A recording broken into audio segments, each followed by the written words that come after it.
Carl, welcome. Thank you very much. How are you? Really good, thanks. Yeah. Yeah. First podcast? Yeah. Wow. First ever one. Yeah. Nervous? A little bit. Yeah. Getting more used to talking and in front of people. So yeah, you do. You do a lot of people talking. What's the word?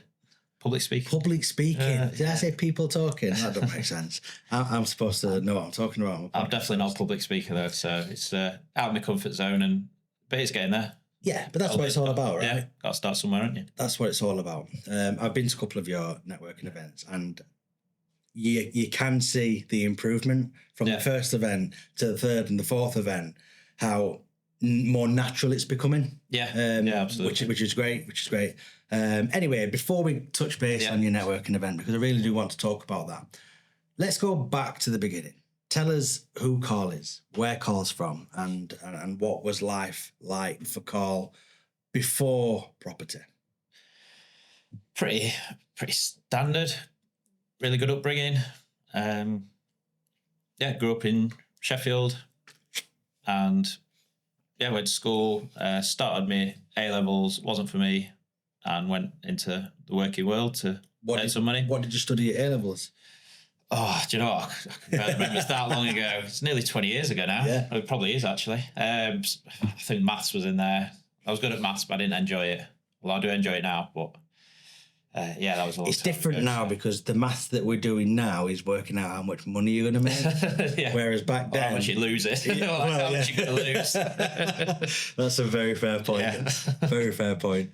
So you started doing A-levels, you realised it wasn't for you, then you went into an average job? Costa Coffee, yeah. Costa at Meadowhall. How was that? Good, yes.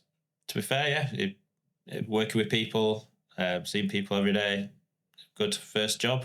Yeah. Happy days. Quite enjoyed it. Yeah. How long did that last?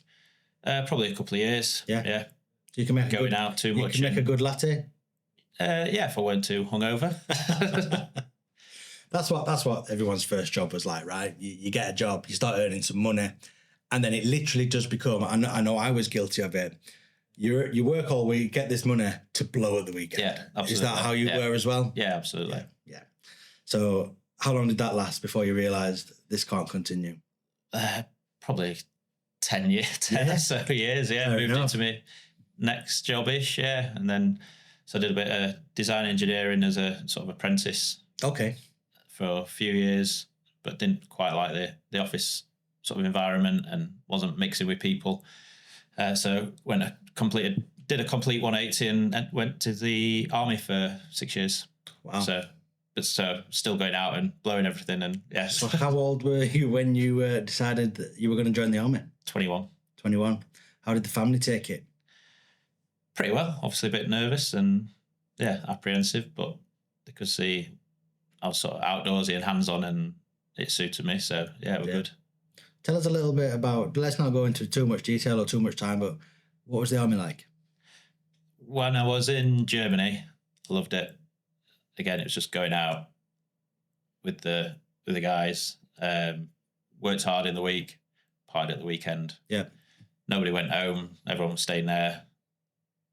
Yeah, if we were still in Germany, I'd probably still be in. And then that got disbanded, so we ended up in Kinloss up in Scotland. And it was, again, 180, just completely different. Yeah. Not doing much. Everyone went home at weekends. Kind of lost that banter and the living with the guys and stuff like that. So novelty wore off? Yeah, it was just different atmosphere, different lifestyle. So it wasn't for me. Yeah. Is that when you left? Yeah. Okay. Yeah. So you've now left the army? Yes. That was back to Sheffield now. Yep, back to Sheffield. 12 years ago. So what's life been like, or what has changed in life in the last 12 years since leaving the army?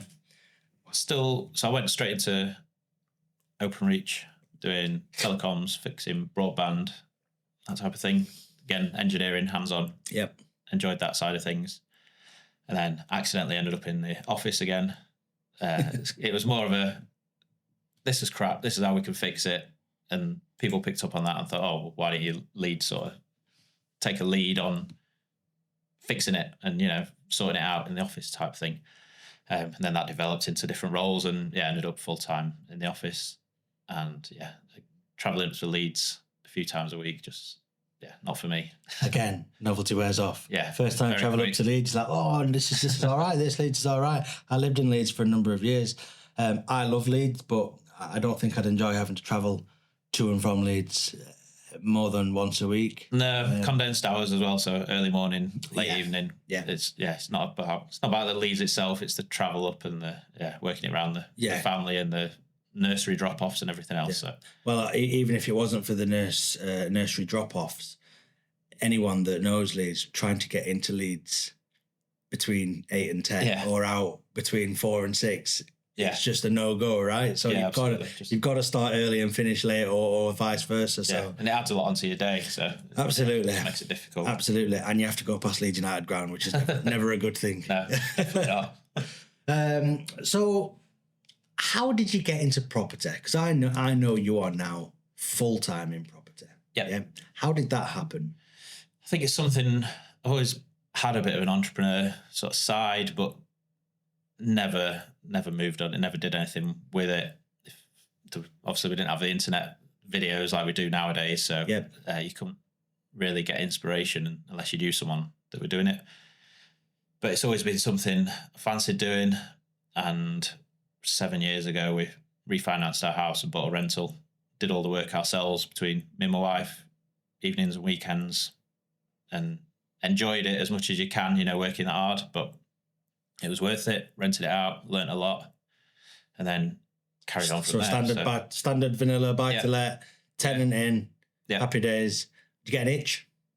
Enjoy that? Yeah, enjoyed it. And at first it was probably a retirement plan. Yep. And then I think quite a lot of people they realise, it can be more than that if you put the time and effort in. So it kind of went from there really, and we've got a few family members that are similar as well. So developed. So 2 years later, when we refinanced, we worked with our some family and did a commercial to residential. So definitely a big kind of step up. We'd done a commercial permitted development course, and that taught us some things, what to look out for. Not quite as easy as they make out, but again, I know you're a big advocate on opening up about courses and how easy they often make property seem, when in reality it's quite the opposite. It's probably one of the hardest industries and the most difficult industries to get right. Yeah, absolutely. And we can touch base on education, because I think we've got very similar views on that. So you did a little bit of property education. Yeah. And you were still working full time at the time. Yeah. So you were dual operating. Yeah. Yeah. Like most people in property start doing that as well. Yeah, it's a good way to do it as well, because you haven't got the pressure to get it exactly right. You're not, you've usually got your full time job to support, pay your bills, your food and everything, and then this is an extra thing on top of that if it works out. So it's not a bad way to do it. Absolutely not. I completely agree. So was there a light bulb moment? Was there a moment that you said, I'm going to go full time in this? Were you pushed into it? Were you pushed off a diving board? Maybe some people have had a redundancy. Some people have lost their job, or some people have just thought, do you know what? I'm not happy in my work. I can do this full time. Which one was it for you? A mix of all of them. I think a short while ago, I knew I wanted to do it. I knew it was something I could do. And we've got, a bit of a track record with what we've done before. And I enjoy the projects and that side of things. And work wasn't great, like I said, in the office. Not really for me. And got offered redundancy. Well, got offered redundancy a couple of times before that, but it was a bit too much of a leap to a bit of a commitment when we haven't got the backing. So last year we took the redundancy, and then because we bought a commercial unit that kind of gives us the cash flow, and it sort of made sense. Yeah, the ducks were aligned almost. Yeah, it's still a risk. So you've got this commercial to resi unit. Yep. That's, I'm assuming, cash flowing handsomely, well enough. Yeah, I mean, we've not paid ourselves back. We've still got quite a bit tied up in it, but the cash flow is good. We've paid the investors back that we worked with. Perfect. The cash flow is good now. So you had that. Yep. You've got your full-time job. Yep. redundancies had been mentioned previously that weren't quite ready for you. In the back of your mind, were you like, I hope to God another redundancy gets offered? Yeah. Yeah. And it did. The last one I rejected, I was like, it's 6 months too soon. And then, I mean, even in 6 months, it was tight, but yeah, you don't know when it's going to come up again. So exactly. Yeah. So you snapped the hand off? Yeah. Hesitantly. Not quite so bad. Was it a joint decision, or was it your decision and me and Johnny say this, you either asked for permission or you asked for forgiveness after you've made the decision? Which one was it for yourself, between yourself and the wife? I think we were going to reject it, and then I said, I've just got to go for it. Let's just do it, and we'll make it work. So and she backed you? Yeah, 100%. So that was how long ago? That was September last year. So far, so good? Yeah. Any regrets? No, definitely no regrets. No, we've had a tenant for the big commercial that we bought last year. So one of the tenants said they're not going to renew. And it's sort of hit home a bit. So if we don't find someone else, or we don't have our other projects, then that's me finding a job down Asda or down the local. But I'm sure it'll be fine. But we've got a year to sort that out. And where's that? In Barnsley. Okay. Barnsley Town Centre. Okay, so it's not like in the middle of nowhere. It's still a relatively solid market. So hopefully, fingers crossed. Yeah, it should be fine. And what sort of, tell us a bit about this commercial to residential unit then. Is it? So that's in Goldthorpe, up near Barnsley. Yep. It was a big hairdressers on the bottom and an unused flat that had been empty for 10 years on top. And we turned it into 2 flats on top and then one at the back of the hairdressers, and made the hairdressers half the size, but still a good size. Yeah. Quite creative. Yeah. Again, permitted development. Yeah. Although it didn't end up being permitted development in the end. There's always some things where they don't quite comply. So we had to go full planning in the end. Yeah. Thankfully, that went through fine because we'd already started knowing that we could do permitted development on some of it at least. Yeah. We had a roof collapse, 2 break-ins, and some other thing. Oh, COVID, obviously. That was a big one. And so all the costs went up and everything. But yeah, just about, we were down to probably our last penny.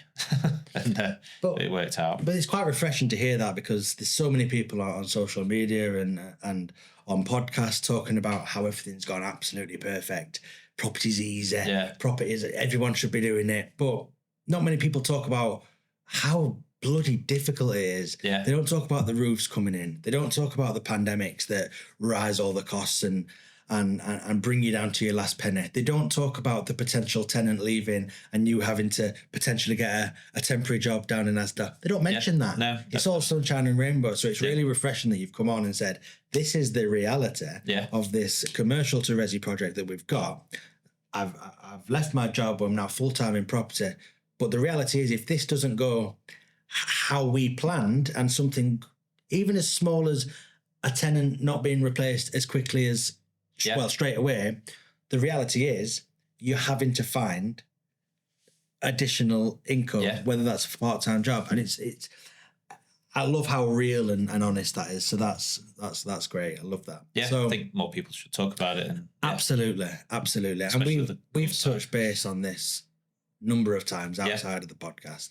Myself, we come to your networking event, and we love how honest and real that is. The people that speak at the event, the people that talk at the event, the people that attend the event, everyone's real, everyone's honest, no fluff, and no, excuse my language, no bullshit, because there's so much bullshit in this industry. So yeah, it's not all sunshine and rainbows. Property is bloody hard, and people say if it was easy, everyone would be doing it. It's not. More true. Not easy. It's not easy. Everything, there's 101 things that can go wrong, and 9 times out of 10, 100 of those 101 things do go wrong, right? Yeah. And unless you account for it, and unless you're ready for it, it'll beat you to your knees. Yeah. This industry, right? So yeah, love that. I think you find that a lot of where you see people at events or your networking circle, and then they disappear. They try it, and then they disappear. So it gets hard, or something goes wrong, and they haven't factored it in, or they thought it was easy, and then just disappear back to, I don't know, a full-time job, or the 9 to 5. Yeah. And it's the people, you start seeing the same people that stick around, and they've been through it, and they've done the hard work, and Yeah. They've had the shit go wrong and they come out the other side. I completely agree. And you've got to be prepared to put the work in. Yeah. Property, whether it's any strategy, it's not a get-rich-quick scheme. There's very few real passive incomes in property. Yeah. You've got to put the work in. And if you don't want to put the work in and you think it's a get-rich-quick scheme, it won't work. No, definitely not. And you will appear, fuck it up, and disappear. Yeah. Yeah. Agreed? Yeah. And usually with other people's money. So. And usually with other people's money. Yeah. Absolutely. So what have you currently got going on in property? So the commercial to resi was 5 years ago. That's been ticking on really pretty well. We bought a commercial unit last year with my brother. That's given us the income for me to go full time. But again, it feels like it's not back to square one, but cash flow wise and that side of things, it's back to square one because it's paying my wage now. Yep. So kind of back to the start to build up again. But the massive benefit is I'm working full time now. So we've got, things going through with the networking, the people I speak to and know is increasing. So it feels worth it. And it's only been 7 months, I think now. So it's building up slowly. Yeah. Yeah. Got a couple of projects going through that they're going through legals at the moment. Although to be fair, that's down to one now. We just had a valuation that wasn't what we were hoping. But yeah, it's going well. Was that on a buy to let or what was that on? So it's purchase lease option that we're hoping to do. So that was a 2 to 3 year lease option.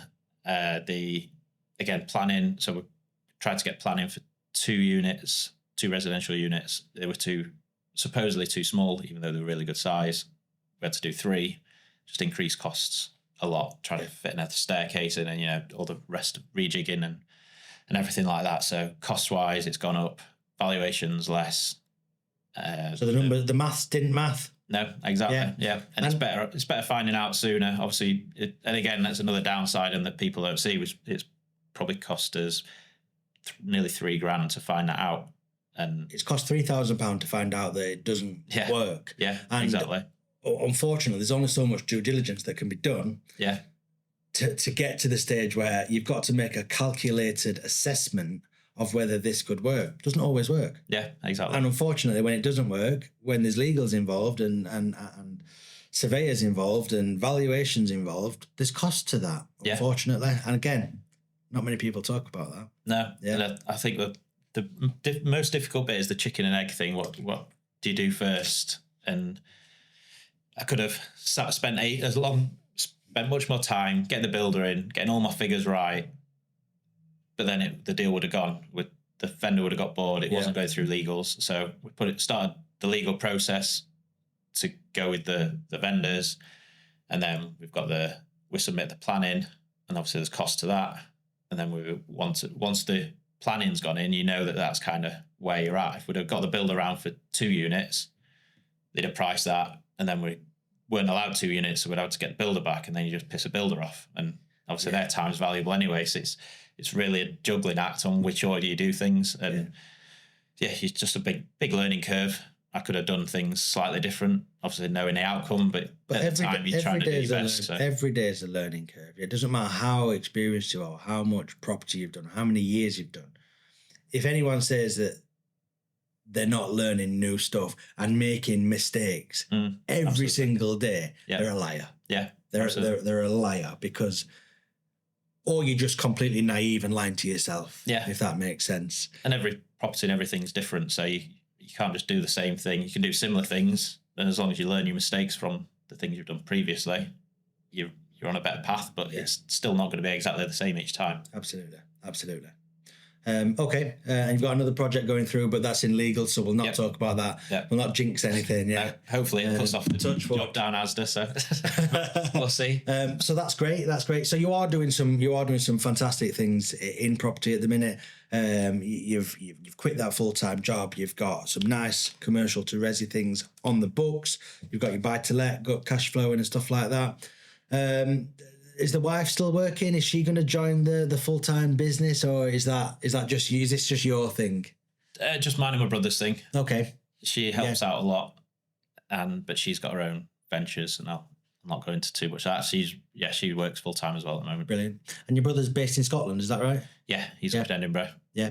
Was he in the army as well with you and just stayed up there, or no, he's more the office worker. Okay, type. Although to be fair, he didn't like that either. So he's out of that. He's now a tour guide in. Yeah, I spoke to your brother last time I was at your networking event, or the time before, and he mentioned that he was a tour guide and loving life. Yeah, in Scotland. Yeah. So I mean, everyone's different, right? Yeah. Well, his investments and his property journey went a different way to ours, but his investments has allowed him to get a job that he loves and do that side of things. So that's one way that he's done it, and hopefully we'll be building up more together. Brilliant. So what, for anyone listening or watching, what's the biggest challenge you've faced so far in your property journey? What was it, and how did we overcome it? Difficult question. It's like one of them job interview questions, isn't it? Yeah, I think overall, definitely the sort of learning side. I think there's lots of things, loads of things you can listen. The learning side, the experience, and the connections and the networking, that side of things. Yeah. And they're not necessarily the difficulties, but you can't do things without them. And it's just building on it. And you don't know what you don't know. But if you speak to people and say, I'm doing this, the number of times you go, oh, why don't you try this? Or, oh, I've got to connect. I know someone, and ring them and they can help you out. And it really helps to overcome the big problems and the big hurdles.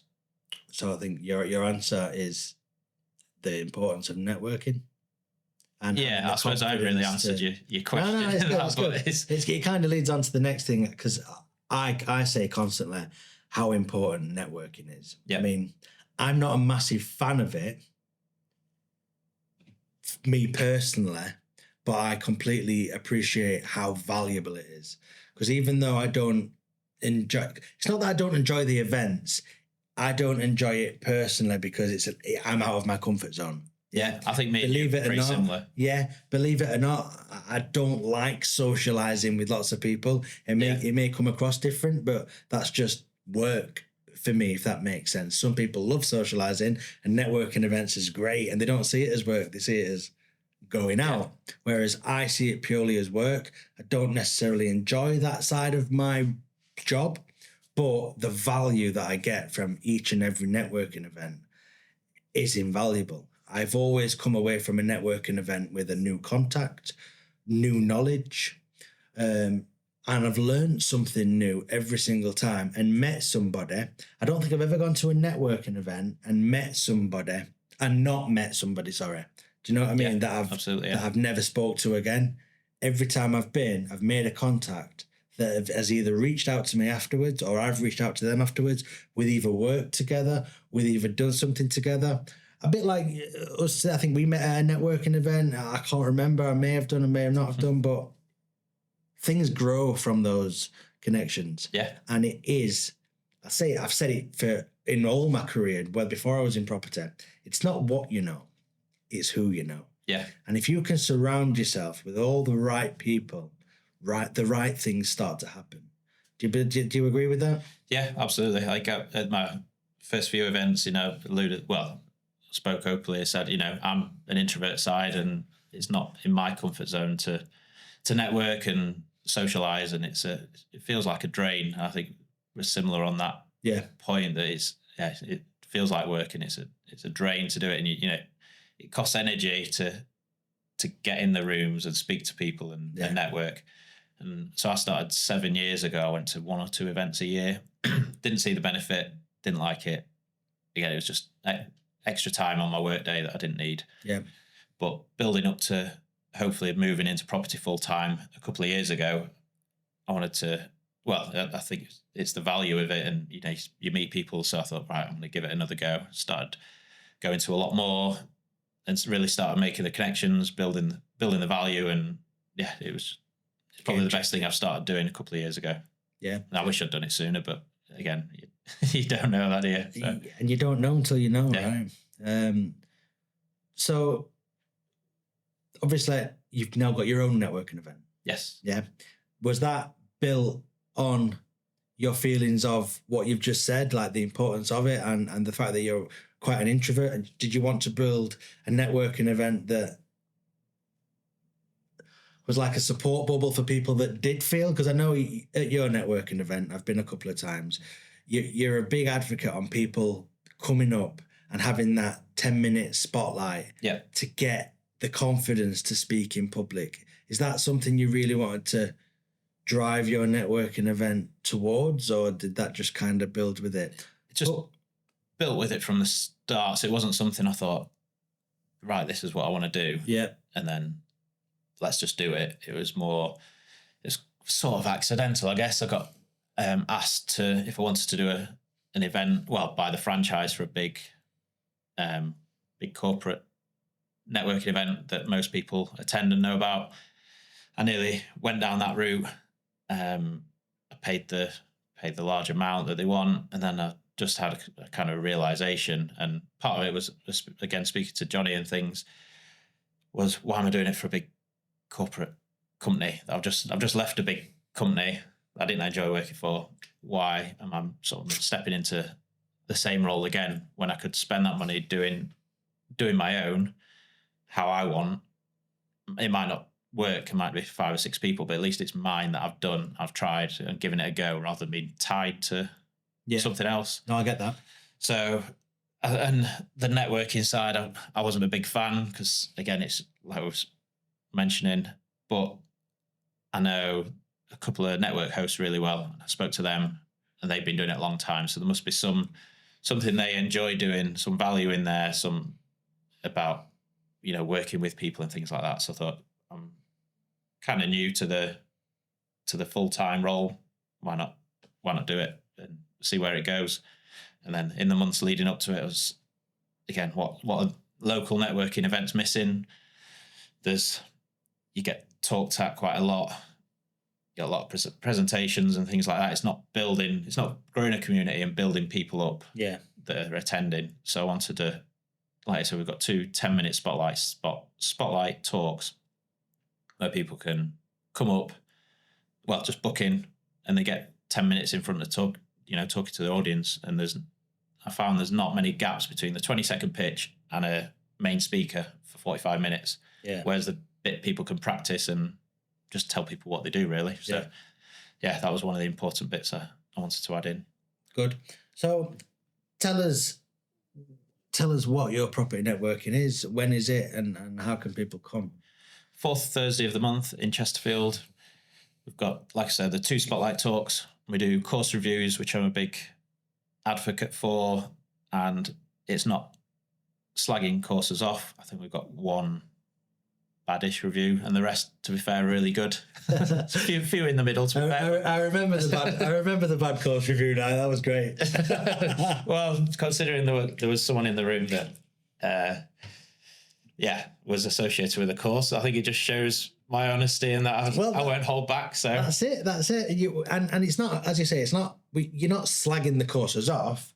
You're just revealing what people that have done the course think about the course. Yeah.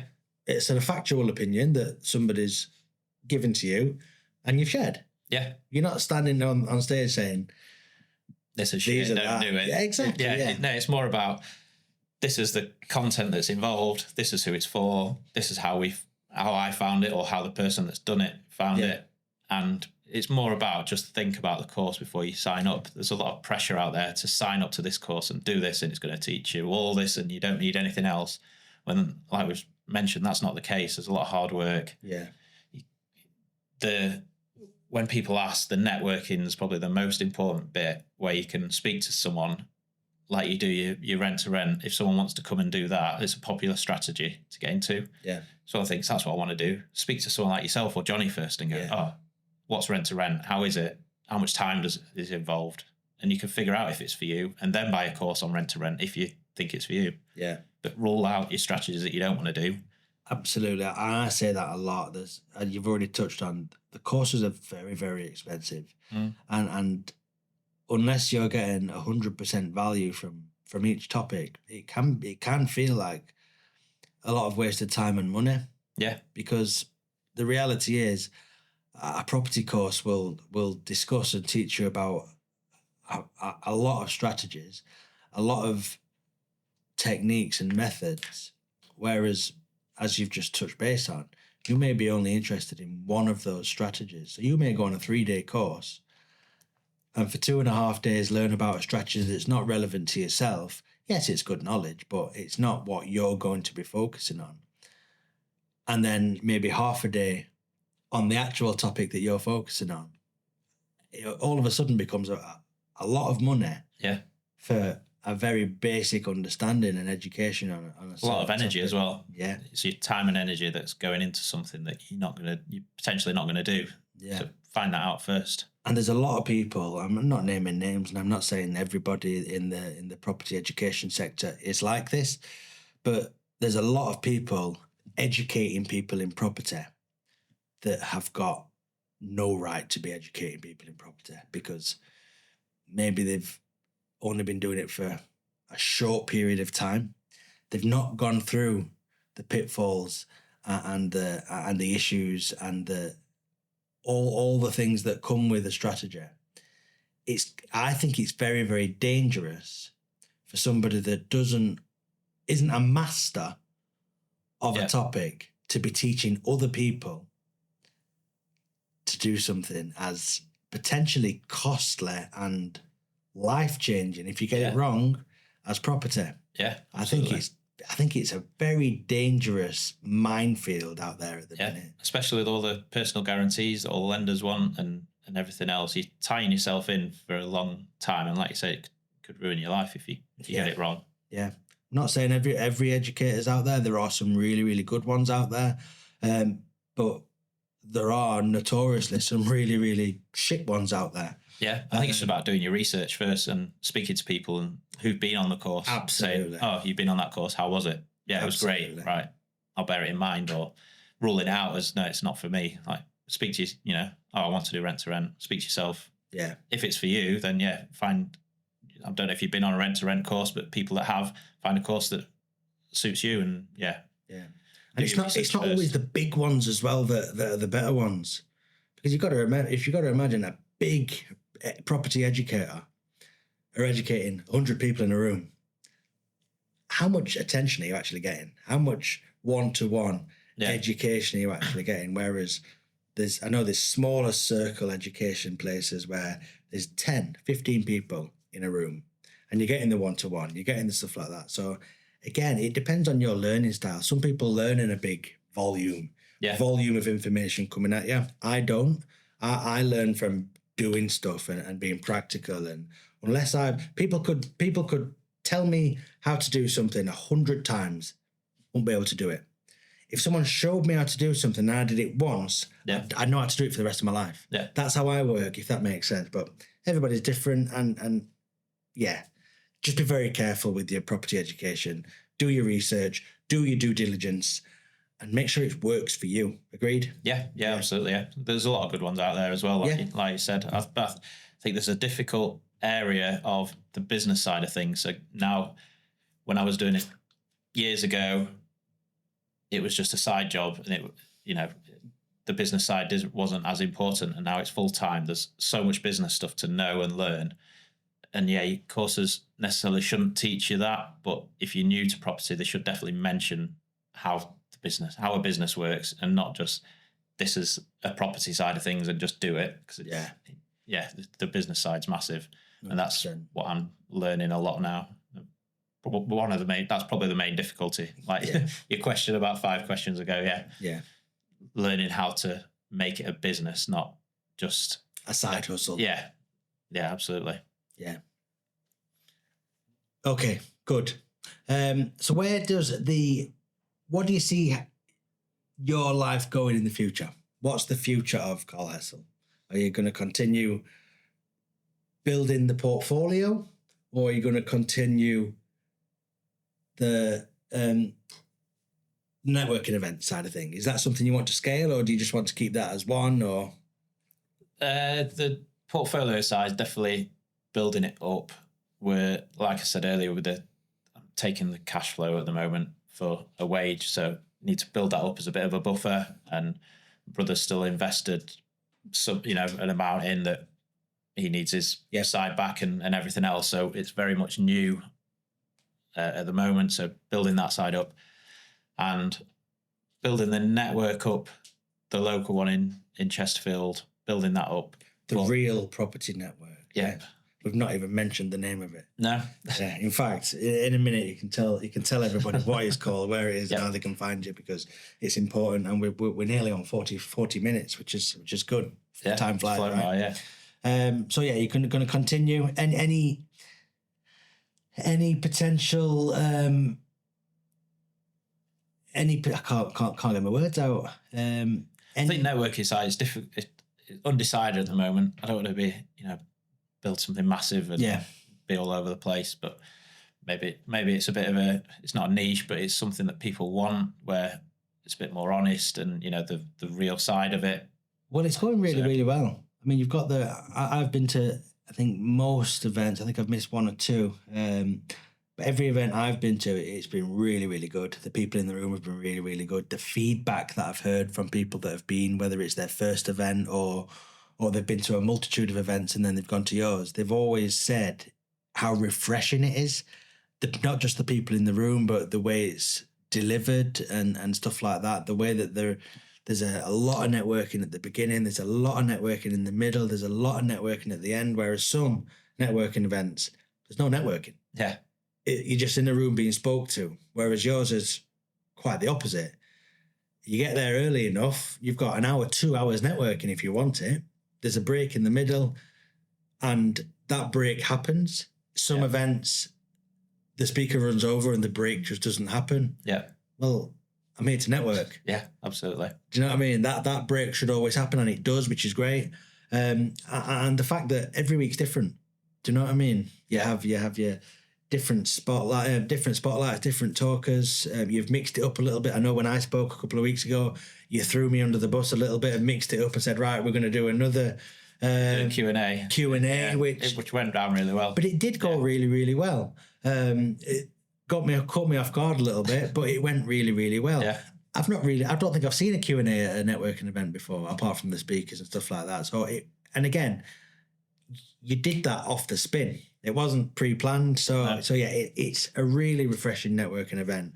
And as I say, it's one of my, there's not many networking events that I say if I'm in the area, I'm not away, I'm going to that networking event. And yours is one of them, along with the one that involves a curry.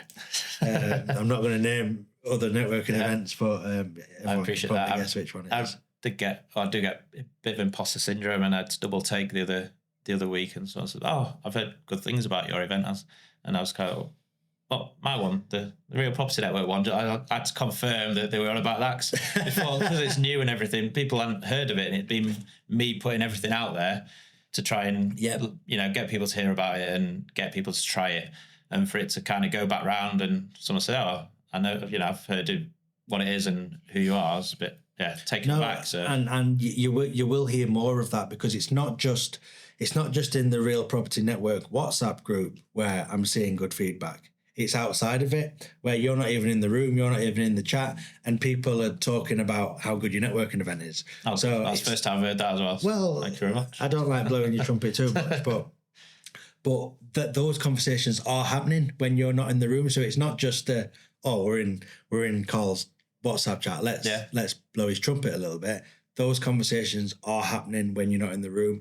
It really is a good property networking event, and now is the time to look directly into that camera and tell people when it is, how they can book a ticket, how they can find you on social media, how they can, all that. Yes, absolutely. So it's the Real Property Network, and tickets are at www.therealpropertynetwork.co.uk. 4th Thursday of the month in Chesterfield, and socials is just Carl Hessel on Facebook, Carl Hessel on LinkedIn. There is the Real Property Network on LinkedIn, but other socials, I'm not on them yet. I'm trying to, but that's me. No TikTok dancing yet? No, not yet. Depends how the numbers go. But no, something I need to get into. Yeah. Add that to your list of the biggest challenges. Yeah, TikTok. Not just social media. Social media, yeah. Bottom of my list. I'm with you on that. I mean, people may look at my social media and think he loves it. like the networking event. I absolutely hate it. But cheers for that. Cheers for that. No, not your the whole experience. Same with social media. I'm quite active on there, but I'm not doing it out of enjoyment. It's purely business. Yeah. And there is a difference between being an influencer and people building a business, building a business reputation.